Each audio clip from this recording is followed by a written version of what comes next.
kita harus belajar hidup dari kucing menerkam. Kalian tahu nggak? Ternyata kucing itu bukan hanya dikasih makan dan dikasih makan oleh majikan atau makan sisa-sisa tulang. Ternyata kucing itu menerkam mangsa seperti hewan-hewan lainnya. Kita harus belajar dari dia. Nanti gue kasih tahu videonya dan gue mengambil kehidupan dari sang seekor kucing. Jadi gini cuy, cerita kucing dulu ya.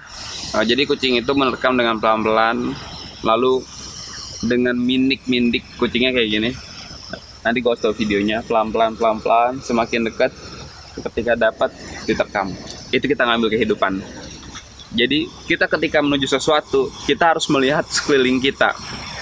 Apakah sekeliling kita bermanfaat atau membahayakan untuk diri kita sendiri, atau membahayakan untuk kita tidak mendapatkan tujuan kita. Setelah suasananya dapat, baru kita berjalan dengan hati-hati menuju tujuan itu. Gue liat kucing itu hati-hati banget cuy, dia pelan-pelan, hati-hati banget. Gue deketin tapi dia tetap fokus. Dia fokus ngeliat apa itu mangsanya dia. Burung tahu nggak, burung gereja atau burung peking itu kan larinya cepet ya, terbangnya cepet, responnya cepet, tapi dia bisa dapet cuy, karena dia sangat yakin. Dia yakin dengan berusaha dia. Nah jadi kita kalau mau ngambil itu kita harus yakin. Jadi kita mengambil tujuan kita dengan pelan-pelan dan yakin. Setelah jarak 3 langkah atau 2 langkah, nah jarak kedua langkah dia baru lari cepet tuh menangkap. Gue yakin setelah 2 langkah kucing itu bertanya sama hatinya sendiri. Kalau manusia ya logika ibaratnya aja, gue yakin nih kayaknya ini bisa karena dalam pengusaha yang pernah gue cari tahu itu, kalau kita harus menanamkan keyakinan. Kalau kita ragu, itu kita membatalkan doa atau kasih memori dalam tubuh kita, itu kita tidak berhasil.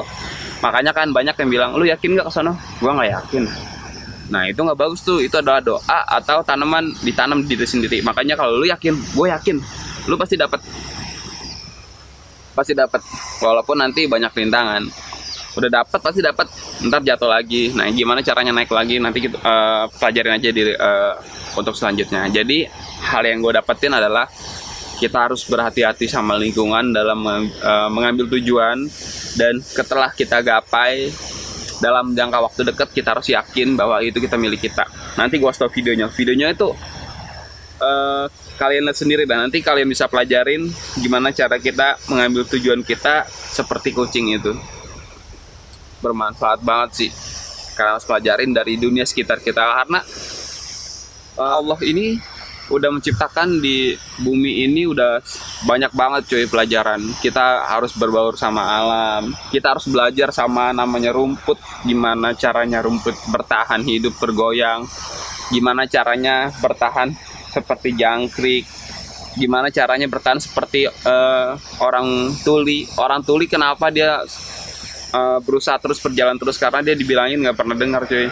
Jadi gue pernah dengar cerita dari Helmi Yahya. Dia bilang dia ada seekor, nanti kalian tonton videonya, pokoknya cerita singkatnya adalah ada jangkrik lagi ikut sayembara, yang menang naik ke pohon pinang, yang menang dapetin seorang putri, beribu-ribu naik. Nah pada saat maghrib sayembaranya itu dibilang udah stop, kalian nggak bakal bisa. Ternyata ada yang naik terus dan jangkrik itu dapat, tinggal dia doang sendiri. Kenapa yang bisa itu? Karena dia tuli, dia budek, dia dibilangin nggak ngerti, dia tetap naik dan dia berhasil. Makanya kadang kita nggak harus dengerin orang, kita harus yakin sama tujuan kita cuy. Gitu aja, semoga bermanfaat.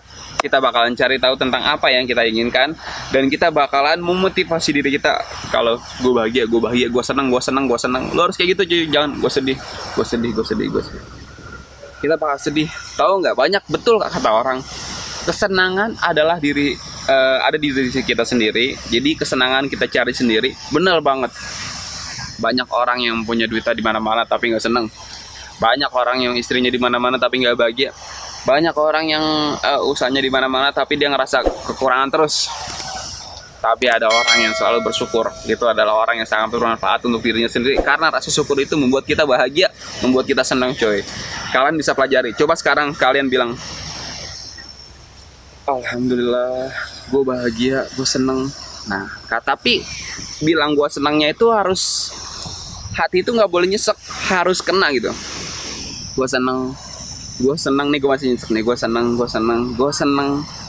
tuh. Kalau udah kena senangnya, gue ikutan senang. Gue berdebar-debar, lu bangga lo. Gue seneng seperti bunga yang mekar. Gue bahagia. Anjir, beneran gue bahagia nih. Gue seneng banget nih. Gue lupa sama masalah, beneran gue seneng. Itu adalah ilmu psikolog, coy. Kalau misalkan kalian kasih tahu, makanya banyak motivasi. Kalian bisa, kayak yakin. Makanya yakin. Itu kalau bituan. Kalau kalian tahu bituan. Itu aja, semoga bermanfaat dalam video ini. Kita bakal kemana, ikutin terus.